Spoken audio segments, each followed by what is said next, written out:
Awesome. So for anyone that doesn't know who you are, Shaun, that doesn't know much about HighLevel, how did you come to be? What was the start of your, journey in entrepreneurship? And then what made you decide to create HighLevel? Where did that need come from?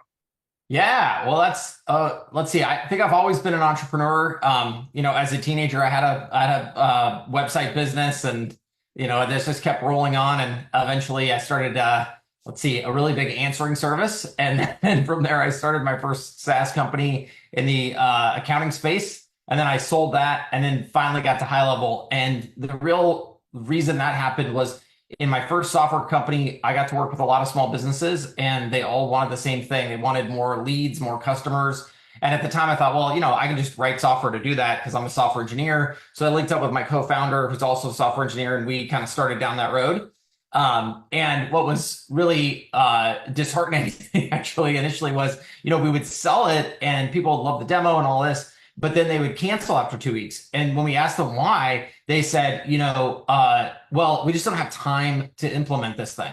And we thought, gosh, what the heck are we supposed to do now? I mean, it's not like, they said the features are great. They said that's what they wanted. And yet they're not going to buy them, right? Or they're not going to keep them. And so lucky for us, we got a phone call just randomly from someone who said, hey, we have a co-customer in common.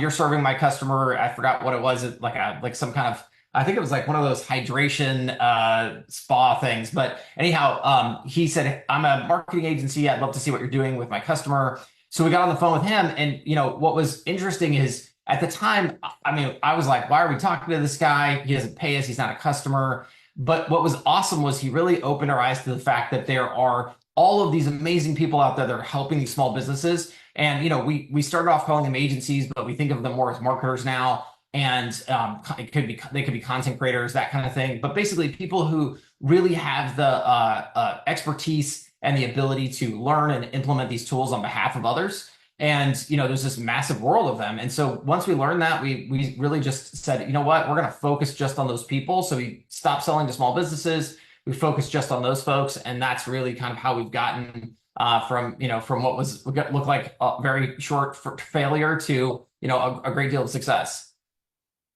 It seems like that, there's tons of stuff that separates you from everyone else, but I feel like the fact that you've really grasped onto the whole white label part of it, that's really like your bread and butter that's helping you guys to be able, because you're sort of like you're saying, you're almost like, not to sound weird, but almost riding their coattails with your product to some degree. Whoever the person is using it, you're now, because it's a white label, whatever they're doing it, they're like promoting their stuff, quote unquote, but it's really promoting you. So it's almost like you guys are riding their energy coattails, however, to grow. I mean, it's really smart, actually. Well, so the way we sort of thought about this is we looked at a lot of other products, and it feels like you either it's like they have some kind of agenda, and if they're a big corporation, you're sort of buying into the corporate agenda. If they're more of like a headed up by a single person, you're buying into that person's agenda. But if you walk in the door and you're using that product, you sort of have to say, you know what, hi, I'm less important than you. And you almost have to like downplay yourself in order to use the product. And we never liked that, because we sort of thought, well, gosh, if you're the best real estate coach in the world or whatever, like, how is it that why is that something that's not something you can be proud of, something that you can present to the world? And why do you have to give credit to the tool? And actually how it happened, believe it or not, was we didn't start off really at that level. We were working with agencies, and they were actually getting fired because they weren't able to, what they would do is they would bring in another product that they couldn't white label, and then they would make that product really do amazing things for their clients. And then their clients would fire them over it because they thought that the software, which was always cheaper than the person, was somehow doing all the magic work, right?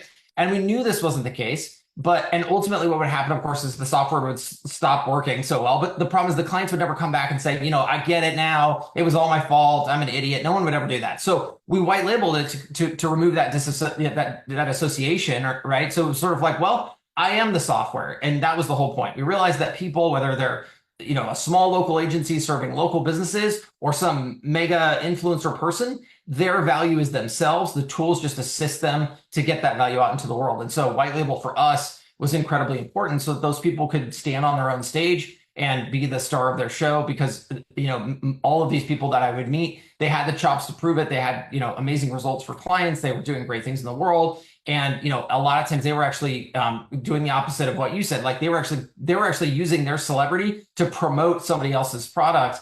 I think white-level actually ends up doing the opposite, which is that it really takes us off the stage. You don't have to talk about us. You don't have to show off our logo. You don't have to say brought to you by, none of that's necessary. So you truly can be yourself and your own brand. And also subsequently what's happened, which we never anticipated, is it's allowed people to actually go on and sell their own companies and these assets and get really great valuations, because it turns out that just because you build it on top of a platform, doesn't mean that somehow it's less valuable, because financial buyers don't actually care about tech and software. They care about revenue streams, repeatability, scalability, those sorts of things. And so building on another platform actually turns out to be a really smart thing to do versus saying, oh, you know what, I'm going to reinvent the wheel and go out and try to raise hundreds of millions of dollars to build a software platform. That's not nearly as impressive as I've actually just built on top of an existing platform, added my irreplaceable IP on top of it.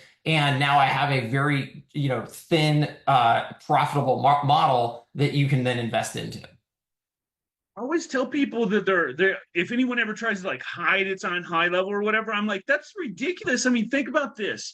A sports car that starts out as like a regular Toyota Corolla or whatever it is. It's all the engine and all the extras that makes it a race car that's different. And that's really what you do when you white label a brand properly. You look at the pain points, you look at how it's going to make that customer journey better. And that's what allows it to take off. And that's one thing I really noticed with you guys. I've been blessed to be in a lot of different groups. And no shine on anyone else or shade on anyone else, but it feels like even on the smallest level, everyone in HighLevel at least has an agency or something. They're doing something. They've got it might be a little business, but it's something, where in other groups, it's a lot more dreamers than doers to some degree, where I feel like everybody in HighLevel is doing something, which just really makes an amazing community, because that's when I first went to the first summit. I was like, wow, this is so different. It's really product first. You know what I mean? It's really a product central driven thing. And I just love that you guys are doing that. And that's one of the things that have drawn me to it. I love the skateboard model and everything you're doing. And as a content creator, it sort of sucks a little bit, to be honest, because you guys do like 3 to 5 updates a day, and I'm just like, it's unlimited, but it's like you're never done. Like I tried to make a little course, and 2 weeks later, the course is obsolete because you guys got 27 new updates, Well, the good news is, most people still probably need to start with the basics. So don't worry about that. I think you should, don't feel compelled to have to go remake your course, because I think most people, they can get overwhelmed very easily. But yeah, we designed this around who we are. We're product people. That's what we know.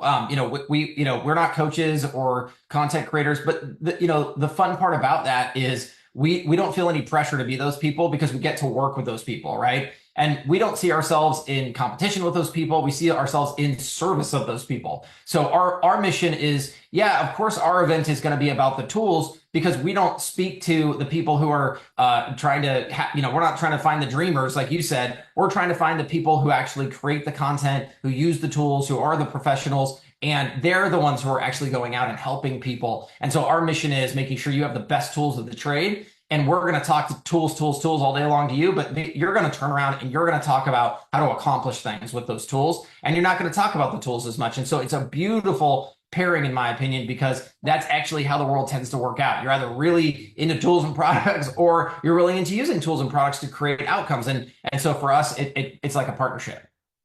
Well, and you recently did something really smart, freeing up the sort of model that people could do their SaaSes in. Because, for instance, I tell everyone the e-com store feature is free money. It's print on demand. You literally can, any brand, if you're a coach, consultant, agency owner, we're working with churches, it does not matter. You can go in, design your stuff. It costs you nothing to do it. And if somebody buys it, it's free money in your pocket. You are an idiot. I'm sorry if anybody watching that trying to figure, but you're an idiot if you don't set that up. And the cool thing in the way that you've structured stuff now, maybe that feature is just the prime feature you want to sell. You can build your SaaS around it, price it accordingly, and then sell it, which again, doesn't limit you to have to be even a CRM to some degree. You could be an Totally. e-com store site Yeah, now if you want 100%. to, or a blog or whatever it is. So that changing recently you guys did was really smart on you guys' part. What led to that idea to go that route? Customers. I mean, this is the fun part. This is the other fun part about what we do. We don't have to sit around and try to be geniuses over here. We literally just listen to our customers, and our customers tell us what they want. And we have a lot of them, so we have a voting system, so we can make sure it's not the loudest person in the room, because that, I think, is a terrible. We used to have that model; it was terrible. But with the voting, it makes everybody equal. And what we find is that much like any democracy, it can be messy, but at times, but overall, the votes do show the way. I mean, most people will rally behind the same ideas because they all see the same value in it. And like you said, this is what led it to this decision. And you're absolutely right. I think it allows a lot easier foot in the door. It's a simpler sale. And here's a beautiful example of, yet again, where we're focused on the product and the tools, and you've come out and responded to that and figured out how to help people create offers around really simple things that are easy to do. And like you said, maybe just be an e-com store. You don't need to start with a CRM. You can always add that later. And wow, does that simplify the initial sale and the initial concept and really understanding what you're doing. So this is exciting for us. I know I want to be respectful of your time here, but let's dive into AI a little bit. This is something that's really big. So you guys sort of snuck this on a slide. Now, first of all, it's amazing because I watch all the product release that you guys do every week. It's like literally I'm watching 5 to 6 hours a week worth of stuff. It's crazy. I mean, it's great. But one of the slides you guys sort of snuck in there, just like AI funnels, and we breezed over it, but no one said so. Yep. Give me a sneak peek. What's around the corner with AI funnels? Well, it's going to be awesome. So what we care a lot about on the product side is how good is the outcome, right? So what we saw with people who early on tried to do this is we felt like the quality was really low, but we have this really great benefit of tons and tons and tons of funnels that have been built by people that have really great success. And we can see because we're not just the funnel, we actually can see whether the funnel closes into dollars. And so we've been able to look at those and use that data and work with those people to basically anonymize it, and then basically create our AI funnel builder around that. So the goal is you're going to get a funnel that's not just like, oh, it looks nice and it's got some text and this and that. But what we actually know is that when those types of techniques or those types of components or that construct was put together, they were actually getting real money out of that deal, right? And so that I think will differentiate us quite a bit.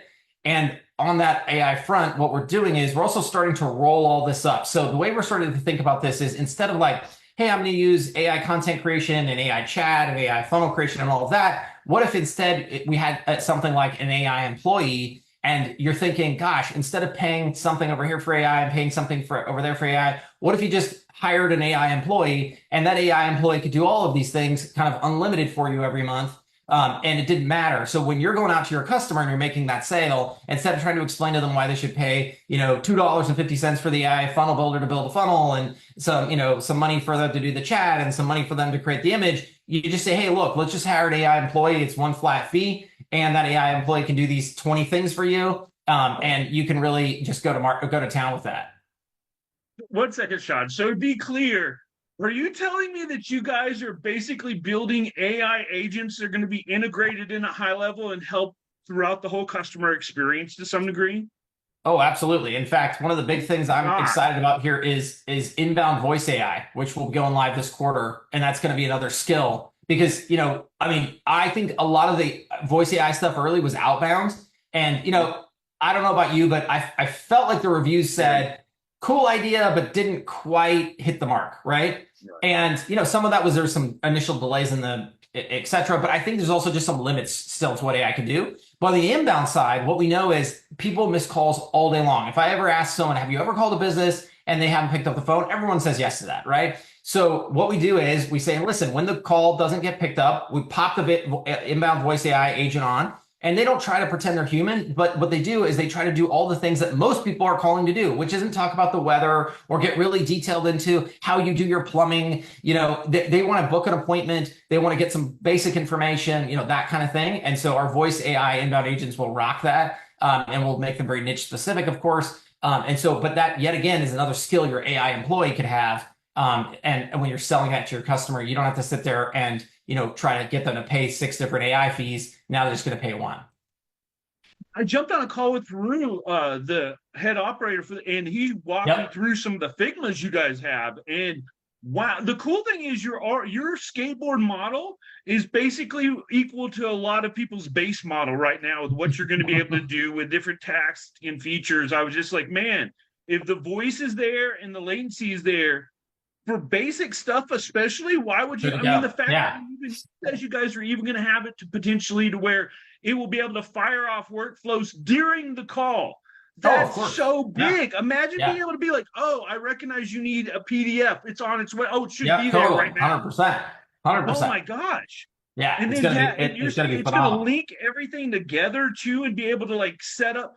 Now, again, so they're going to have a way, maybe potentially that's conversational. So they're like, "Hey, I need help with marketing," and will it be able to analyze like what your sales have Yeah. been So potentially? well, it already does that, and Oh my gosh! the trick. I think the trick early on, and what we saw, and this is what's fun about how we work. So we get to work with our customers to do this early on. I think people thought AI was like magic, and it could do all things, right? But there's really hard limits to it, and yeah, that will get better over time. But while it's not better, my goal for our AI is let's constrain it in the box to the point where it does a great job at getting that person onto the next objective. Because again, AI is not a replacement for a person. I think AI is really just a supplement. It's an enhancement, right? It's something where someone's calling in and, I think about like a receptionist. A receptionist is not going to be able to tell you all the things that the, doctor, lawyer, expert, whomever is going to be able to tell you, but they're going to be able to give you enough information to take that next step,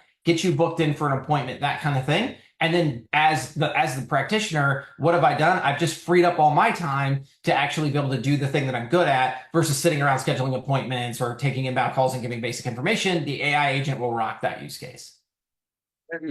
I'm so excited, man. It's really because the AI is really big for what we do and stuff. We delve in that a lot, and even with the workflows now, since the beginning to where your AI is now, it's like night and day. That was one thing. Let's be Totally. honest. When it first came out, it sort of sucked a little bit. It was That's the a skateboard beginner model, model, right? That is but that is a great example. That it is. It's not going to be good. It's not going to be a race car when it first comes out, and we're okay with that.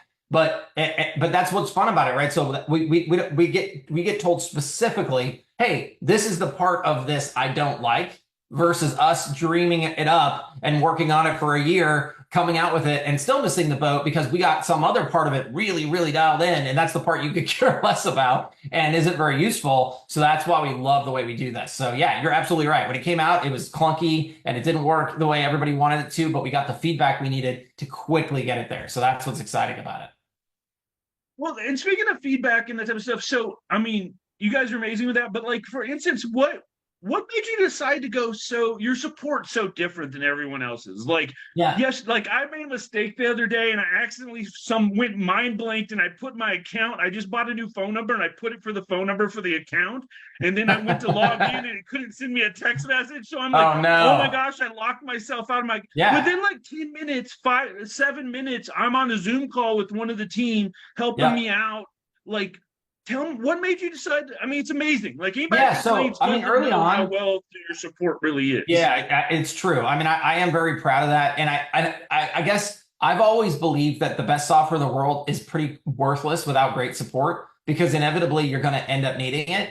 And so as we sort of went through, trying to figure this out as we went along, we try to think, gosh, where have we seen great support? And I just happened at the time to walk into a Verizon wireless store and what I noticed was they had this person who immediately greeted me and checked me in. And while that person didn't help me, I felt paid attention to. I knew I got sort of like put in a queue. And then I just sort of walked around the store and looked at phones, and I'm sure I bought something that I otherwise wouldn't have, right? And then, and then within a reasonable period of time, they got to me and it was awesome. And in the meantime, I chit chatted with some other customers. It was just like hey, of all the experiences to have, it was pleasant, right? And so I thought, gosh, is there a way to replicate this sort of for our software? And and that's how we kind of came to this model. Because every other model we've seen, it was like you could put them in a queue, but then they'd be like there by themselves. And who wants to be Mhm. like sitting there and, it's like, well, don't worry, you're really important to us. It's like, no, no, Right. I'm not, So it was like, how can you do a better job? And so that was the fun part about the Zoom calls. And, like everything, it's, it has pluses and minuses, but, I've heard many a time where someone will be waiting in the room and they'll check in and someone else will hear what their problem is and they'll actually just help that person because it's some small, tiny issue.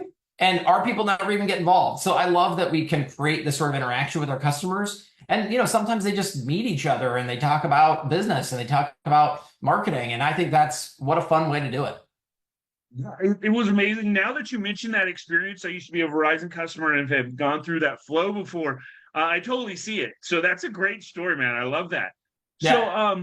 to wrap up here, besides what you've mentioned in AI, or maybe on top of that, what's the future for HighLevel? Where are you guys going?